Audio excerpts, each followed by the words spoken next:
हर बार की तरह राजा विक्रमादित्य फिर से बेताल को पेड़ से उतारते हैं और उसे योगी के पास ले जाने के लिए आगे बढ़ते हैं। इस बार भी बेताल एक नई कहानी राजा को सुनाता है। बेताल कहता है, वर्षों पहले नेपाल के शिवपुर नाम के एक नगर में यशकेतु राजा का राज हुआ करता था। वह बहुत साहसी और बलवान था। शादी के सालों बाद उसकी पत्नी चंद्रप्रभा से उसे एक बेटी शशिप्रभा हुई। समय के साथ साथ बेटी बड़ी हुई, जिसकी सुंदरता की चर्चा हर जगह थी। एक दिन राजा अपनी पत्नी और बेटी के साथ बसंत ऋतु उत्सव देखने के लिए गए। उसी उत्सव में एक धनी ब्राह्मण का बेटा मनस्वामी भी आया था। उसने बसंत उत्सव में जैसे ही राजा की बेटी शशिप्रभा को देखा तो उसे पहली नजर में उससे प्यार हो गया। इसी बीच एक हाथी तेजी से राजकुमारी की ओर दौड़कर आने लगा। शशिप्रभा की रक्षा में तैनात सभी सैनिक मतवाले हाथी से डरकर भाग गए। ब्राह्मण पुत्र मनस्वामी ने जैसे ही हाथी को राजकुमारी की ओर बढ़ते देखा तो अपनी जान पर खेलकर उसे बचा लिया। यह सब देखकर राजकुमारी ब्राह्मण युवक पर मोहित हो गई। ब्राह्मण युवक की सबने तारीफ की और दोनों बसंत उत्सव के बाद अपने अपने घर लौट आए। राजमहल में शशिप्रभा का बुरा हाल था। वो अपनी जान बचाने वाले ब्राह्मण की याद में खोई रहने लगी। दूसरी ओर ब्राह्मण युवक भी शशिप्रभा से दोबारा मिलने के लिए बेचैन था। राजकुमारी से मुलाकात कैसे हो, ये सोचते सोचते वो एक सिद्ध पुरुष के पास पहुंच गया। मनस्वामी ने अपने मन का सारा हाल उसे बताया। सिद्ध पुरुष ने सिद्धि के बल पर 2 गोली बनाई। एक गोली उसने ब्राह्मण युवक को मुंह में रखने को दी। मुंह में गोली रखते ही युवक एक सुंदर सी युवती बन गया। सिद्ध पुरुष ने दूसरी गोली अपने मुंह रख ली और वो एक वृद्ध ब्राह्मण के भेष में आ गया। फिर सिद्ध पुरुष मनस्वामी को लेकर राजमहल पहुंच गया। उसने राजा से कहा, देखिए, यह मेरे बेटे की होने वाली धर्मपत्नी है। इसे आप कुछ दिनों के लिए राजमहल में रख लीजिए, क्योंकि मुझे तीर्थ के लिए जाना है। मुझे लगता है कि यह राजमहल से ज्यादा सुरक्षित और कहीं नहीं रहेगी। राजा ने सोचा कि अगर वो मना करता है तो यह सिद्ध पुरुष श्राप भी दे सकता है। राजा ने कहा, हे ब्राह्मण, आप जाइए। आपके बेटे की होने वाली पत्नी हमारे यहाँ सुरक्षित रहेगी। यह मेरी बेटी के साथ उसकी सखी की तरह रहेगी। इतना सुनने के बाद सिद्ध पुरुष वहां से निकल गया और मनस्वामी लड़की के भेष में शशिप्रभा के साथ रहने लगा। उसकी सखी की तरह रहकर वो राजकुमारी से खूब बातें करता।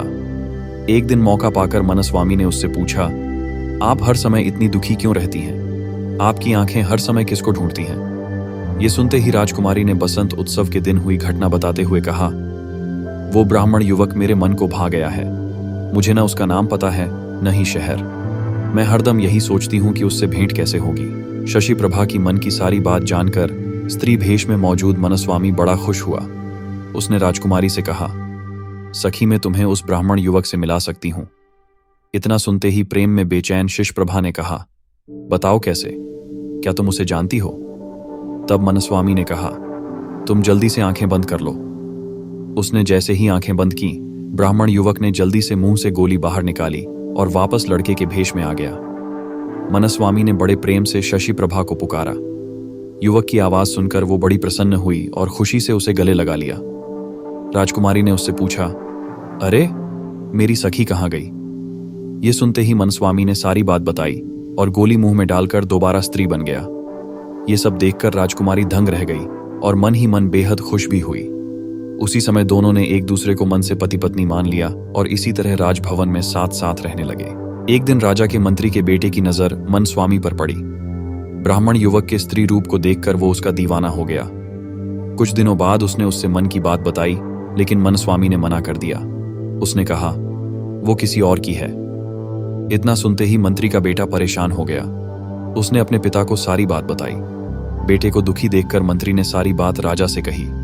मंत्री की बातें सुनकर राजा ने मंत्री के बेटे और स्त्री रूप धारण किए मनस्वामी के विवाह का फैसला ले लिया। राजा के यह फरमान सुनने के बाद मनस्वामी ने कहा, महाराज, आपको पता है, मेरा विवाह किसी और से होने वाला है। ऐसा करना अधर्म होगा। फिर भी अगर आप मेरा विवाह करवाना चाहते हैं तो राजा का आदेश मानकर मैं यह विवाह कर लूंगी। राजा बहुत खुश हुआ और दोनों का विवाह करवा दिया।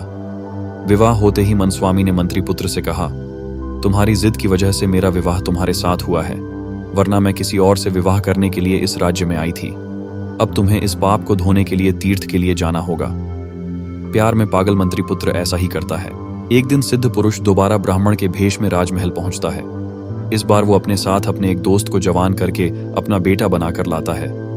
ब्राह्मण राजा से पूछता है, मेरी बहू कहाँ है? मैं उसे अपने साथ लेकर जाना चाहता हूँ। और अपने बेटा का उससे विवाह करवाऊंगा। इतना सुनते ही राजा ने सारी कहानी उसे बता दी। सिद्ध पुरुष बहुत गुस्सा हुआ। राजा ने उसके श्राप से बचने के लिए कहा, देखो, अब जो हो गया उसे बदला नहीं जा सकता। हाँ, मैं अपनी बेटी से तुम्हारे बेटे का विवाह जरूर करवा सकता हूं। इतना सुनते ही सिद्ध पुरुष राजा की बात पर सहमत हो गया और राजा ने सिद्ध पुरुष के दोस्त, जो उसके बेटे के रूप में महल पहुंचा था, उससे अपनी बेटी शशि प्रभा का विवाह अग्नि को साक्षी मानकर करवा दिया। इसी बीच मनस्वामी वहां अपने असली भेष यानी पुरुष रूप में पहुंचता है और शशि प्रभा को अपनी पत्नी बताता है।